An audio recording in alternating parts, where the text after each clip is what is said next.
भाई, मैं चुनौती इसलिए नहीं मान रहा हूँ कि मुझे पार्टी ने कहा है कि मैं जाकर ये इस क्षेत्र की जिम्मेदारी के साथ मुझे खड़ा किया है और इसकी समस्याओं को लेकर मैं यहाँ आया हूँ। और मैं जानता हूँ कि इसके आपके सवाल का एक ही जवाब है।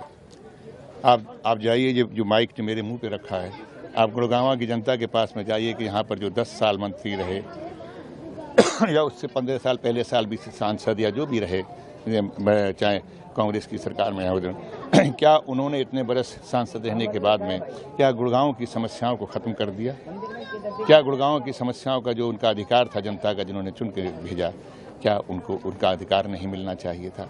मैं व्यक्ति बहुत अच्छे हैं, मेरे मित्र रहे हैं, मैं उनके बारे में कुछ नहीं कहूँगा, लेकिन मैं ये ज़रूर कहना चाहूँगा कि प्रदेश की सरकार ने उनको कहीं का नहीं छोड़ा। अब हमारी प्रदेश की सरकार आ रही है और जब हम यहाँ से सांसद बन के जाएंगे तो मैं दावा के साथ कहता हूँ कि जो 65% रेवेन्यू हरियाणा को देती है, जिसका 5,000 करोड़ रुपए का जिसका निगम का बजट है, और 10 साल से मुझे बता दीजिएगा कि यहाँ पर कोई भी ऐसे GMDA की जो संस्था है, निगम है, यहाँ पे म्युनिसिपल कॉरपोरेशन है, यहाँ पे हुडा है, यहाँ पे क्या 10 साल से आपने यहाँ कोई काम चलते हुए देखा है?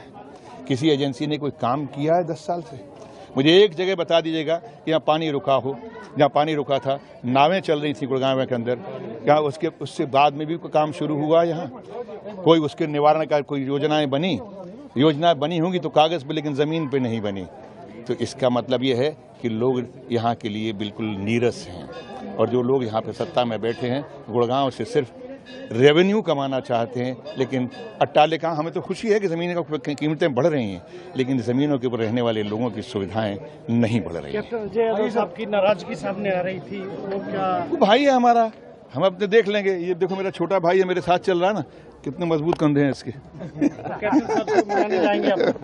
क्यों नहीं जाऊँगा, मेरा भाई है, मेरे परिवार का हिस्सा है, मैं जाऊँगा, मनाने जाऊँगा। मैंने उनके बेटे से बात की है, उन्होंने कहा वो बाहर गए हुए हैं, चंडीगढ़ गए, वो आएंगे फिर जाऊँगा उनके घर।